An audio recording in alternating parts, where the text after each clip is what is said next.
มาทุกคนมื้อนี้เราจะพาทุกคนมาเรียนรู้เกี่ยวกับการปลดล็อกปัญญาขององค์กรในองค์กรความรู้การ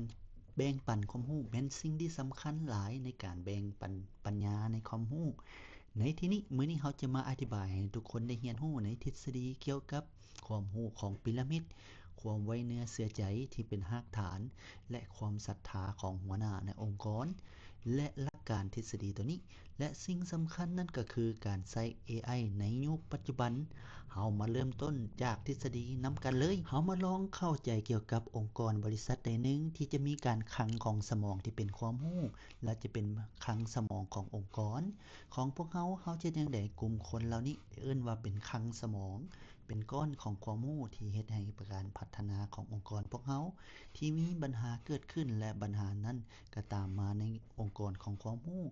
เป็นความรู้ที่ให้กระจายความรู้ที่ว่ามีความหลากหลายและสิ่งสำคัญจะเป็นความรู้เหล่านั้นจะเฮ็ดแนวใดจะสร้างให้เกิดเป็นสิ่งที่ดีงาม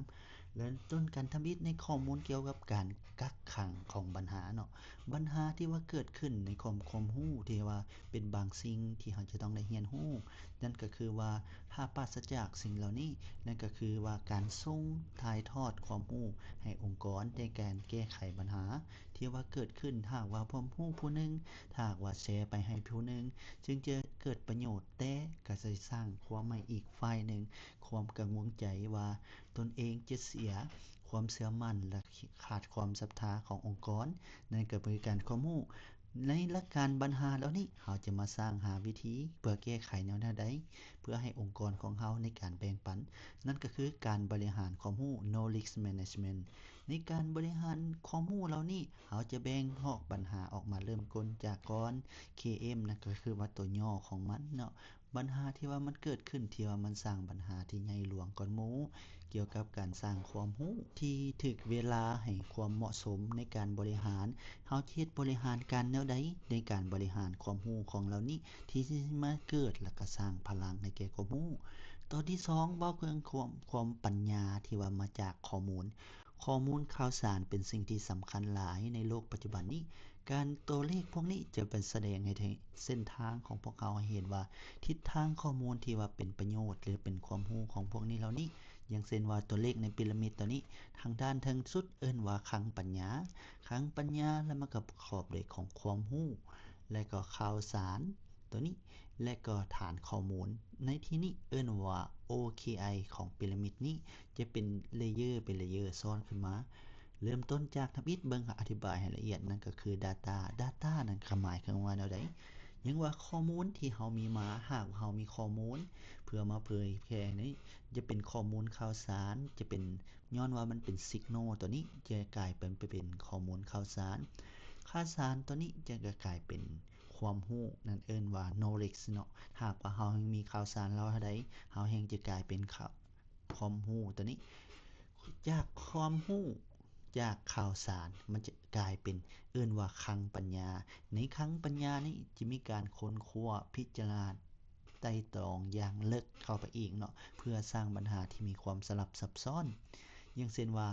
knowledge audit มาบัดนี้เรามาเข้าเกี่ยวกับความรู้ตัวที่3เกี่ยวกับ knowledge audit นั่นก็คือการกวดของความรู้ว่าแนวใดขององค์กรปัญญาของความรู้ที่แท้จริงนั่นก็เอิ้นว่า knowledge คำ นั่นก็กลายเป็นว่าในสิ่งที่สำคัญนั่นก็คือการกวดกาในการความรู้ที่ว่าเฮาขยายขององค์กรไปคือแนวใดแต่ว่าสิ่งเหล่านี้ถึงสิเป็นมีความสำคัญและก็เป็นปัญหาที่ว่าจะต้องมาเป็นแนวคิดที่เป็นความรู้ที่ว่าแพร่ให้ทุกคนได้เข้าใจนำกันเฮาจะสร้างระบบองค์กรเจ้านี้ได้บ่แม่นให้เฉพาะกลุ่มคนใดกลุ่มคนหนึ่งที่จะได้รับรู้เกี่ยวกับความรู้เหล่านี้และจะเป็นข้อมูลอย่างจะเห็นได้ว่า ให้ทุกคนมีความได้เผยแพร่ได้รับทราบในข้อมูลเหล่านี้ที่ว่าจะเป็นสิ่งหนึ่งที่เป็น signal น้อยที่เรียกว่าปัญหาสิ่งที่จะท้าทายที่ว่ามันจะเป็นยิ่งใหญ่แนวใดเขาจะสร้างปัญหาความรู้ตัวนี้เพื่อให้เป็นระบบเพื่อไม่ให้ซวยในก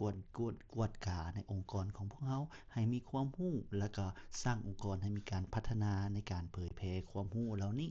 สร้างปฐมปัจจัยสิ่งที่นำ ในการแบ่งปันของความรู้ให้มันลึกเข้าไปเขาอีกเว้าให้มันถึกที่ถึกเวลาในข้อมูลให้มี กระทัดรัดมันสั้นและมันตรงตามคนที่ว่าจะเอาไปนำใช้และก็ปฏิบัติให้ประเกิดผลเป็นจริงได้เป็นสร้างระบบ Ecosystem ในตัวที่ 4 เกี่ยวกับการความเชื่อไว้เนื้อเชื่อใจของคนในองค์กรบ่ว่าเฮาจะเป็นการไว้เนื้อเชื่อใจตัวนี้เป็นปัญหาใหญ่และก็สำคัญที่ว่าในการสร้างความไว้เนื้อเชื่อใจให้องค์กรเฮาจะสร้างความไว้เนื้อเชื่อใจให้หัวหน้าหรือเพื่อนร่วมงานในทีมเราที่ว่าเป็นเมนเทอร์แนวใดบ่ในองค์กรที่เฮาจะได้ข้อมูลเขานี้เข้ามาเฮาบ่แม่นหมายก็ว่าอย่างเช่นนี้เนาะเชื่อข้อยเป็นเอนจิเนียร์เชื่อข้อยมานี่แต่ว่าสิ่งนี้ระบบตัวนี้มันจะเป็นสิ่งที่เป็นพื้นฐานปัจจัยในการสร้างองค์กรเฮาให้แม่นกลายเป็นความรู้ที่ว่าสร้างเป็นระบบองค์กรนี้แล้วเราต้องมีเช็กลิสต์ตัวนี้ขึ้นมาความรู้ตัวนี้จะได้มาอย่างนี้เพราะว่ามันเป็นการหากว่าเราสร้างเป็นระบบแล้วมันจะง่ายมันจะมีคุณภาพมันก็จะตรวจสอบได้ความรู้ดีองค์กรที่เราจะเผยแพร่และก็ไปสานต่อให้มันคล้ายๆว่ามันเป็นสตรักเจอร์ให้โอเพ่นให้ได้ว่าทุกคนนำความรู้ตัวนี้เราจะเฮ็ดความรู้ที่มีการแตกดอกออกผลและขยายโตเป็นข้อมูลที่เฮ็ดให้อันตัวที่5ในประยุกต์ปัจจุบันนี้เราเว้าเรื่องของ AI Teammate เพราะว่าเราเว้ามาแล้วเนาะว่าความรู้ของพีระมิดความไว้เนื้อเชื่อใจของในตอนที่ผ่านมาเนาะในโลกปัจจุบันนี้ความAI นี่มันความรวมในการขบวนการของความรู้ที่ว่าความรู้แนวใดอย่าเอามาแชร์กัน